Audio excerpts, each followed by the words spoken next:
बिस्मिल्लाहिर्रहमानिर्रहीम। अस्सलाम वालेकुम। आज के इस वीडियो में हमने लेसन नंबर 20, 21 और 22 की प्रिपरेशन करनी, बिकॉज इनमें कुछ पॉइंट्स थे, ठीक है, कोई डिटेल्स में चीज़ें नहीं हैं, जो थे वो हम उसको डिस्कस कर चुके हैं प्रीवियस लेक्चर्स के अंदर। तो हम लेक्चर की तरफ मूव करते हैं। सबसे पहले आप देखें कि द इनडायरेक्ट प्लान क्या होता है। इसके 4 पार्ट्स होते हैं। ये एज एन MCQs आपने तैयार रखना और एज एन शॉर्ट क्वेश्चंस, ठीक है, कि इनडायरेक्ट प्लान जो है वो कितने पार्ट्स पे मुश्तमिल होता है। तो उसके 4 पार्ट्स होते हैं। कौन कौन से हैं आपने उनके नाम याद रखने एज एन शॉर्ट क्वेश्चन। अब बफर, उसके अंदर एक बफर होता है। Reason supporting the negative decision, कोई भी नेगेटिव डिसीजन होता है उसको हम सपोर्ट क्यों करते हैं, उसकी कुछ रीजंस होती हैं। A clear diplomatic statement of the negative decision, ठीक है, एक क्लियर डिप्लोमेटिक स्टेटमेंट होती है उस नेगेटिव डिसीजन के बारे में। फोर्थ क्या होता है, a helpful, friendly and a positive close होता है। अब आपने याद रखना है इनडायरेक्ट प्लान के जो है पार्ट्स हैं वो 4 होते हैं। इसके अंदर एक बफर होता है और हम नेगेटिव डिसीजन को सपोर्ट करते हैं, उसकी कुछ रीजंस होती हैं। एक क्लियर डिप्लोमेटिक स्टेटमेंट होती है उस नेगेटिव डिसीजन की, और एक हेल्पफुल, फ्रेंडली और एक पॉजिटिव क्लोज होता है। उसके अलावा आपको पता होना चाहिए कि बफर क्या होता है या बफर के मीनिंग क्या होते हैं, या अगर आपको एज एन शॉर्ट क्वेश्चन आ जाए तो कि बफर को जो है वो डिफाइन करें, तो आप ये बता सकते हैं, to put the audience in an accepting mode by making a neutral non controversial statement, ठीक है। मतलब क्या है कि आप अपनी ऑडियंस को जो है वो इस मूड, मतलब अपने काम के जरिए उनका मूड जो है वो ऐसा करेंगे कि वो जो आपका काम है उसको वो एक्सेप्ट करें, उनका ऐसा बिहेव हो, ठीक है, और आपकी जो स्टेटमेंट्स हैं वो नॉन कंट्रोवर्शियल हो, ठीक है, कंट्रोवर्सी नहीं बने बल्कि पॉजिटिवली लोग उसको जो है वो एक्सेप्ट करें। ये होता है बफर का मीनिंग। नेक्स्ट है बी एम्फसाइजेस का क्या मतलब होता है। इसका मतलब होता है बैड न्यूज़, या अगर आपसे पूछ लिया जाए कि बैड न्यूज़ का क्या मतलब होता है, या तो ये दोनों एक दूसरे के क्या है, रिवर्स है या इनवर्स है। आप लोगों ने इनको याद रखना है। उसके बाद है फोर्थ है, after giving the bad news your job is to end the message on an more up. उसके बाद अगर आपसे कोई कहे कि पॉजिटिव क्लोज क्या होता है, जब भी आप कोई लिखते हैं रिपोर्ट, लेटर, मेमो या कुछ भी, तो उसमें आप अपना पॉजिटिव क्लोज कैसे देते हैं। तो वो कह रहे हैं कि जब आपने बैड न्यूज़ किसी को ट्रांसफ़र करनी है या देनी है, तो आपका क्या काम होता है कि आप उस मैसेज को अनबीटली जो है वो क्लोज कर दें, ठीक है। After giving the bad news your job is to end the message on a more upbeat note, ठीक है। उसके बाद है यहाँ पे नोट आना है। डायरेक्ट प्लान क्या होता है, डायरेक्ट प्लान के अंदर हम क्या करते हैं, एक बैड न्यूज़ मैसेजेस को ऑर्गेनाइज करते हैं, एक डायरेक्ट प्लान के अंदर के साथ स्टार्ट करते हैं, और उसके अंदर एक क्लियर स्टेटमेंट होती है उस बैड न्यूज़ से रिलेटेड, ठीक है। फिर से बता दूं आपने क्या करना है। बैड न्यूज़ किसको कहते हैं, एक डीएम्फसाइजेस होती है। पॉजिटिव क्लोज क्या होता है उसकी डेफिनेशन याद रखनी है, और डायरेक्ट प्लान क्या होता है वो आपने याद रखना है। उसके बाद है लेक्चर नंबर 21। उसके अंदर आपको पता होना चाहिए कि परसुएसिव मैसेज क्या होता है। देखें, influences the audience by informing them and growing their understanding. आपने अपनी ऑडियंस को अपने नॉलेज, अपनी प्रेजेंटेशन या जो भी आप लिख रहे हैं उसके ज़रिए उसको इन्फ्लुएंस करना है, ठीक है, अपनी तरफ मुतवज्जे करना है और उनको ये इन्फॉर्म करना है, जो भी इंफॉर्मेशन देनी है वो जो समझ में आए, ठीक है, and growing their understanding. The word freedom evokes strong feelings. अगर आपसे पूछ लिया जाए कि जो लेसन के अंदर या किसी लेक्चर के अंदर फ्रीडम इवॉक्स का वर्ड यूज हुआ है वो किस लिए है, तो इसका मतलब होता है स्ट्रॉन्ग फीलिंग्स। ये आपको MCQs भी आ सकता है और शॉर्ट क्वेश्चन भी। The best use of emotion is working in tandem with logic.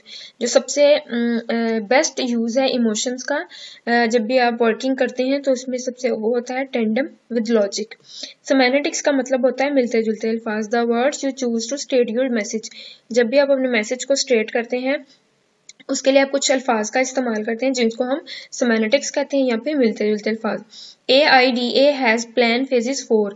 AID के 4 फेजेस होते हैं, ठीक है। एक होता है अटेंशन, दूसरा होता है इंटरेस्ट, तीसरा होता है डिजायर और चौथा होता है एक्शन। अब आपने इसके 4 जो हैं फेजेस याद रखने हैं, अटेंशन, इंटरेस्ट, डिजायर और एक्शन। दूसरी बात आप इसको इस तरह से याद कर सकते हैं कि सॉरी हाँ, ये AIDA दिया हुआ है, इसी से आप याद कर लें इसका मुखफ़फ़, यानी इसका स्टैंड क्या होता है, A for attention, I for interest, D for desire, A for action. अगर इस तरह भी नहीं याद रहा तो आप इस तरह कर लें। देखें, किसी भी काम के ऊपर अगर हमारी अटेंशन होगी तो ऑब्वियसली हमारा इंटरेस्ट बढ़ेगा, अगर हमारा इंटरेस्ट बढ़ेगा तो हमें डिज़ायर होगा कि हमें ये काम करना है, वो विश बन जाता है, और जब वो विश बन जाए तो हम उसके ऊपर एक्शन लेते हैं। तो आप इस तरह से याद कर सकते हैं, attention, interest, desire and action. उसके बाद है राइटिंग सेल्स लेटर। हम जो सेल्स लेटर होते हैं वो किस तरह से लिखते हैं। A sales letter is a document design to generate a sales. एक डॉक्यूमेंट होती है, ठीक है, PPT हो या वर्ड हो, कोई भी फाइल हो, ठीक है, उसको हम डिज़ाइन करते हैं एक सेल को जनरेट करने के लिए। उसके बाद है डेमोग्राफिक। मीन्स क्या होता है, डेमोग्राफिक का मतलब होता है आप जिसके अंदर age, gender, occupation, income and education वगैरह की डिटेल्स लिखते हैं अपने लेटर, रिपोर्ट या मेमो वगैरह के अंदर। डेमोग्राफिक का क्या मतलब होता है, जिसके अंदर जब आप अपनी एज, कोई जेंडर, ऑक्यूपेशन लिखते हैं, अपना इनकम और एजुकेशन के बारे में इन्फॉर्म करते हैं अपने रीडर को। उसके बाद है साइकोग्राफिक्स। मीन्स का क्या मतलब होता है, personality, attitudes and life styles. यानी आप अपनी कुछ चीज़ें अपने बारे में भी इंट्रोड्यूस करवाते हैं ना, तो वो होता है साइकोग्राफिक्स, ठीक है। तो ये थोड़े से डिफ़िकल्ट वर्ड्स थे जो लेक्चर्स के अंदर थे, और इसी तरह की डिफ़िकल्ट चीज़ें ही पूछता है आपसे जो एग्जामिनर होता है। उसके बाद है लेक्चर 22। उसके अंदर रिपोर्ट्स के बारे में पढ़ा। हम शुरू से ही इन लेक्चर्स के अंदर रिपोर्ट्स के बारे में पढ़ते आ रहे हैं। अब फिर से आपको रिवाइज करा दूं कि रिपोर्ट्स क्या होती हैं। Are documents which present for, ठीक है, इसमें हम क्या करते हैं, डॉक्यूमेंट्स होती है जिसके अंदर हम प्रॉपरली जो है वो उसको प्रेजेंट करते हैं, उस पर फोकस करते हैं, और उसके अंदर एक साइलेंट कंटेंट होता है, ठीक है, ये स्पेल मिस्टेक है। इसके अंदर एक साइलेंट कंटेंट होता है जो कि हम अपनी स्पेसिफिक ऑडियंस को ही देते हैं। लाइक आपने रिपोर्ट लिखनी है तो जिस ऑडियंस के लिए लिखनी है, किसी ऑर्गेनाइजेशन को लिख रहे हैं, ठीक है, तो उसके अंदर स्पेसिफिक ऑडियंस ही होती है ना, मतलब और लोगों को तो नहीं ना जा रही होती। और ये होती है रिपोर्ट। उसके बाद है शॉर्ट रिपोर्ट। क्या होती है, may range from short statement of facts presented on a single page to a longer presentation taking several pages। वो कह रहा है कि रिपोर्ट्स के अंदर तो आप 100 से भी ज़्यादा पेजेस कर सकते हैं, ठीक है, लेकिन शॉर्ट रिपोर्ट का मतलब होता है कि कम से कम आप 1 पेज से लेकर 2-3 पेजेस से लेकर जितनी आप चाहें उतनी सेवरल पेजेस पे बना सकते हैं। तो ये शॉर्ट रिपोर्ट का थोड़ा सा डिफरेंस है, ठीक है, कि इसमें पेज लिमिट्स नहीं होती। Short report does not carry, क्या कैरी नहीं करती, अ कवर, टेबल ऑफ कंटेंट्स और एनी स्पेशल डिस्प्ले। अब अगर आपको मैसेज आ जाए कि शॉर्ट रिपोर्ट के अंदर कौन सी चीज़ हम कैरी नहीं करते, तो हम एक कवर नहीं बनाते, टेबल ऑफ कंटेंट्स और एनी स्पेशल डिस्प्ले जो है उसको हम कैरी नहीं करते। मतलब करना है करें, नहीं करना है ना करें। शॉर्ट रिपोर्ट के अंदर हम इन चीज़ों को कैरी नहीं करते, जबकि लॉन्ग रिपोर्ट या रिपोर्ट्स के अंदर जो सेवरल पेजेस की होती है उसमें करते हैं। Report is always divided into clear sections with headings. अब अगर आपसे पूछ लिया जाए कि एक रिपोर्ट का जो मोस्ट इम्पोर्टेंट पार्ट होता है या एक ऐसा पार्ट जो हम मिस कभी नहीं कर सकते, हमेशा लिखते हैं, तो वो होता है एक क्लियर सेक्शन विद हेडिंग्स। उसके बाद है स्मूथ ट्रांजिशन। का क्या मतलब होता है, to continue the analysis on the other hand and additional concepts are another type of structural clue. तो इसका मतलब क्या होता है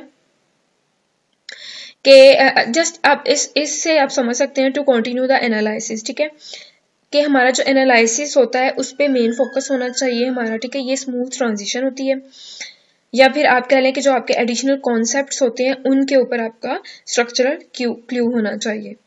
आई होप सो लेक्चर पसंद आया होगा आपको। Thanks for watching this video. Please like, share and subscribe my channel.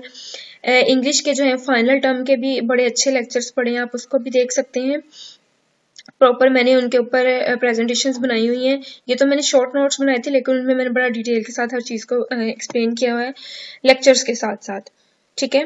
और इसमें अगर आप लेक्चर नंबर 19 में देखें कि अगर वो ये आपसे बात कर रहा है कि आपने जब भी कोई पॉजिटिव मैसेज देना है तो उसके अंदर कौन सी 3 चीज़ें आपने मद्देनजर रखनी है, तो आपने एक clear statement of the main idea, हमेशा आपने एक क्लियर स्टेटमेंट देनी होती है। उसका मतलब ये है कि आप इतनी ज़्यादा लंबी स्टेटमेंट लिखने की बजाय अगर इसको शॉर्ट फॉर्म में लिख दें, जैसे कि देखिए उन्होंने इतना लंबा लिखा है कि अगर किसी ने आपको ऑर्गेनाइजेशन ने आपको जॉब के लिए सिलेक्ट कर लिया है तो ये इतनी ही लंबी स्टेटमेंट लिखने की बजाय आपने क्या करना है कि सिर्फ एक क्लियर मेन आइडिया दे देना। वो कैसे, you have been selected to join our firm as a staff accountant, और आपने डेट दे दी है कि इस डेट से, ठीक है, मतलब लंबा चौड़ा लिखने की जरूरत नहीं है, ये होता है क्लियर मेन आइडिया। दूसरी आपने चीज़ नेसेसरी डिटेल्स देनी होती हैं कि आप किस किस चीज़ की ज़रूरत है और आपने क्या क्या वर्क करना है। उसके बाद एक कर्टियस क्लोज होता है आपका, जिसमें आपने समराइज कर देना होता है अपने पॉइंट को। बस ये चीज़ें आपने याद रखनी है एक पॉजिटिव मैसेज के अंदर, ठीक है। और बस ये सारी मैंने आगे बढ़ा दी हुई हैं आपको सारी चीज़ें। Thanks for watching this video, please like share and subscribe my channel. और मेरे चैनल पे ना काफ़ी बुक्स के जो हैं वो फाइनल और मिड टर्म्स की प्रिपरेशन है। CS 610, थ्योरी ऑफ ऑटोमेटा और CS 501, ठीक है। इस तरह के काफ़ी कोर्सेज हैं। आप जो है चैनल पे जाएं, वहाँ पे प्लेलिस्ट में जाएं, प्लेलिस्ट से आप चेक कर सकते हैं कौन कौन सी बुक्स हैं। अल्लाह हाफिज़।